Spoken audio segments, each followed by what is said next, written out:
क्या आपको पता है हमारे शरीर में एक ऐसा ऑर्गन है जिसे हम पूरी तरीके से भूल गए हैं। हमारे शरीर के अंदर यह ऑर्गन करोड़ों सालों से है, पर उसके अस्तित्व को हम पूरी तरीके से नकारते हैं। हमारी हेल्थ कैसे रहेगी, हमारी इमोशंस कैसे रहेगी, हमारा मूड कैसे रहेगा, इनडायरेक्टली यही ऑर्गन कंट्रोल करता है। हेलो फ्रेंड्स, मैं हूं आपका दोस्त डॉक्टर राजीव कुंभार। आशा है आप खुश होंगे, मुस्कुराते हुए होंगे और आपके जिंदगी को आपके फैमिली के साथ सही मायने में जी रहे होंगे।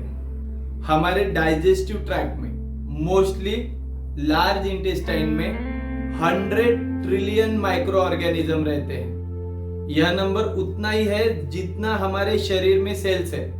अगर इन सभी माइक्रो ऑर्गेनिज्म को कंपाइल किया जाए तो ऑलमोस्ट एक लीवर के साइज का ऑर्गन बनेगा, और इसी ऑर्गन को या इसी माइक्रो ऑर्गेनिज्म को माइक्रोबायोटा कहते हैं, और साइंटिस्ट और रिसर्चर्स ने इसको नाम दिया है फॉरगॉटन ऑर्गन। ध्यान से सुनिएगा, साइंटिस्ट ने इसको नाम दिया है फॉरगॉटन ऑर्गन, यानी भूला बिसरा अवयव। यह आपको एक साइंस फिक्शन की तरह लगेगा कि यह ऑलमोस्ट न दिखने वाले जीव जंतु कंटिन्यूअसली हमारे ब्रेन के साथ वार्तालाप करते रहते हैं। एक एक चीज को ध्यान से सुनिएगा।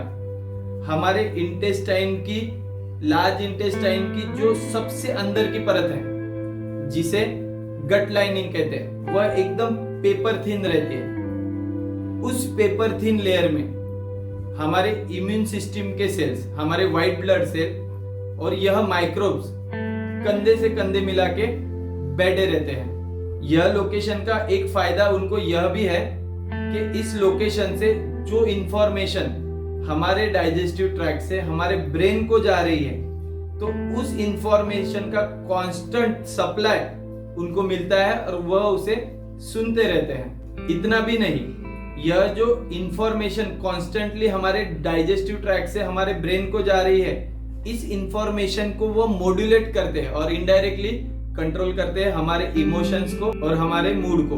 करोड़ों सालों से जैसे हमारा इवोल्यूशन हो रहा है, यह बैक्टीरिया और हम एक सिम्बायोटिक एसोसिएशन में है। सिम्बायोटिक एसोसिएशन का मतलब है कि ऐसे दोस्ती जिसमें दोनों भी दोस्तों को एक दूसरे का फायदा होता है। हमारे लार्ज इंटेस्टाइन में, जिसे गट लाइनिंग कहते हैं, इस घने अंधेरे में यह माइक्रो ऑर्गेनिज्म एक खुशहाल जिंदगी जीते हैं। उन्हें क्या मिलता है? उन्हें इस सिम्बायोटिक एसोसिएशन से क्या क्या मिलता है? उन्हें क्या मिलता है? कांस्टेंट सप्लाई ऑफ फूड, पर्याप्त टेम्परेचर, अनलिमिटेड फ्री ट्रैवल, और एक चीज उन्हें मिलती है जो भी हमारा इंटरनेट है बॉडी का, जिसे एंटेरिक नर्वस सिस्टम कहते हैं। एंटेरिक नर्वस सिस्टम हमारे डाइजेस्टिव ट्रैक्ट की एक सेपरेट नर्वस सिस्टम है। उसका सारा डाटा इनके पास अवेलेबल होता है, और इसी डाटा को यूज करके वह हमारे इमोशंस को मॉड्यूलेट करते हैं। हमारे इस इंटरनेट के प्राइवेट डाटा को यह बैक्टीरिया कभी भी किसी भी वक्त एक्सेस कर सकते हैं, और एक्सेस करके वह खुद के लिए पर्याप्त टेम्परेचर बना लेते हैं, रहने के लिए पर्याप्त टेम्परेचर। और उनके रहने के लिए पर्याप्त टेम्परेचर का मतलब है हमारा हेल्दी गट। एक्सचेंज में इस सिम्बायोटिक एसोसिएशन से हमें क्या मिलता है? तो यह बैक्टीरिया सिक्रेट करते हैं कुछ विटामिन्स, कुछ मिनरल्स। यह बैक्टीरिया ऐसे टॉक्सिन्स जो हमारी बॉडी डिटॉक्सिफाई नहीं कर सकती, उन टॉक्सिन को यह बैक्टीरिया डिटॉक्सिफाई करते हैं, और हमारे शरीर में ऐसे फाइबर्स और ऐसे कॉम्प्लेक्स शुगर जो हमारी डाइजेस्टिव ट्रैक्ट ब्रेक नहीं करती, उन कॉम्प्लेक्स शुगर और फाइबर को यह बैक्टीरिया ब्रेक करते हैं। सबसे इंपॉर्टेंट काम अगर यह बैक्टीरिया करते हैं, तो यह बैक्टीरिया करते हैं हमारे जो सीरोटोनिन लेवल है, हमारे शरीर का 90% सीरोटोनिन हमारे पेट में रहता है, तो इस सीरोटोनिन के लेवल को यह बैक्टीरिया मॉड्यूलेट करते हैं। और पता है सीरोटोनिन क्या है? हमारा वेलबींग हार्मोन है, और इस सीरोटोनिन को मॉड्यूलेट करने के वजह से ही यह हमारी इमोशंस और हमारे मूड को मॉड्यूलेट करते हैं। आपने देखा होगा, जब भी आप बीमार पड़ते हो तो डॉक्टर आपको हायर एंटीबायोटिक लिख के देते हैं, और जब भी आप हायर एंटीबायोटिक कंज्यूम करते हो तो क्या होता है, तो यह बैक्टीरिया वाइप आउट हो जाते हैं। और जब भी वाइप आउट होते हैं, जब भी आप हायर एंटीबायोटिक खाते हो, तो कुछ दिनों के लिए आपको डिप्रेशन और एंजाइटी जैसे सिम्टम्स आते हैं। वह सिम्टम्स इसीलिए आते हैं कि जो भी हमारे बेनिफिशियल बैक्टीरिया है उनकी डाइवर्सिटी पूरी तरीके से वॉश आउट हो जाती है। तो अगर आप डिप्रेशन में हो या एंजाइटी में हो, तो इसका एक पहलू यह भी है कि आपके शरीर के, आपके स्टमक के बैक्टीरिया आपसे खुश नहीं है। आप बार बार ऐसा खाना खा रहे हैं जिसके वजह से इनकी डाइवर्सिटी और इनका नंबर घटते जा रहा है। आप बार बार सड़ा हुआ खाना खा रहे हैं, आप बार बार ऐसा खाना खा रहे हो जो ड्राई है, जिसमें वाटर कंटेंट कुछ भी नहीं। तो आपने क्या खाना चाहिए और क्या ना खाना चाहिए जिसके वजह से यह बैक्टीरिया खुश रहेंगे? तो आपने क्या क्या चीजें अवॉइड करना चाहिए? आपने अवॉइड करना चाहिए मैदा, बेकरी प्रोडक्ट, और आपको जो पसंद है तले हुए पदार्थ, आपका फेवरेट वड़ा पाव, आपका फेवरेट समोसा, भजिया, यह सब चीजें आपने अवॉइड करना चाहिए। अगर आप डिप्रेशन में हो, आप एंजाइटी में हो, या आप किसी क्रोनिक बीमारी से सफर कर रहे हो, तो याद रखिएगा कुछ हद तक आपके बैक्टीरिया आपसे खुश नहीं है।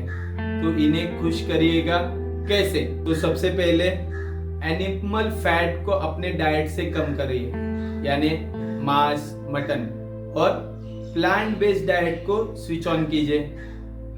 दूसरी चीज, जिसमें बेनिफिशियल बैक्टीरिया है वह चीजें खाइए, जैसे कि फर्मेंटेड प्रोडक्ट्स। जब भी आप गुस्से में हो कभी भी खाना मत खाइए, और हमेशा अपने फैमिली के साथ जब भी आप खुशी में हो तभी ही खाना खाइए, क्योंकि जब आप एक अलग इमोशन में, खुश इमोशन में होते हो, तो यह देखा गया है रिसर्च में कि यह बैक्टीरिया कुछ अलग प्रकार से बिहेव करते हैं, अच्छे प्रकार से बिहेव करते हैं। यहाँ पे हम एक छोटे से कॉन्सेप्ट को भी समझेंगे, प्रोबायोटिक एंड प्रीबायोटिक। यह जो हमारे बेनिफिशियल बैक्टीरिया है, जो हमें काफी चीजों में मदद करते हैं, हमारे इमोशंस को मॉड्यूलेट करते हैं, हमारे गट को हेल्दी रखते हैं, उनको कहते हैं प्रोबायोटिक। और इन बैक्टीरिया को जो फूड लगता है उसे कहते हैं प्रीबायोटिक, यानी इन बैक्टीरिया जो खाते हैं इसे कहते हैं प्रीबायोटिक। तो बाजार में कई प्रकार के प्रोबायोटिक और प्रीबायोटिक अवेलेबल है, पर मैं आपको सजेस्ट करूंगा कि आप नेचुरल प्रोबायोटिक और प्रीबायोटिक को बढ़ाने की कोशिश कीजिए। तो याद रखिएगा, अगर आपके माइंड में कुछ गलत ड्रामा चल रहा है इमोशन का, एंजाइटी, फोबिया, डिप्रेशन, तो उसका एक पहलू है कि आपके बैक्टीरिया आपसे खुश नहीं है। आशा है आपको आज का यह वीडियो बहुत ही पसंद आया रहेगा। अगर ऐसा है तो प्लीज हमारे चैनल को सब्सक्राइब कीजिए और बेल के बटन को ऑन कीजिए, ताकि ऐसे ही रिलेवेंट वीडियो आपको बार बार मिलते रहे। तब तक के लिए आप खुश रहिए और आपके फैमिली को खुश रखिए।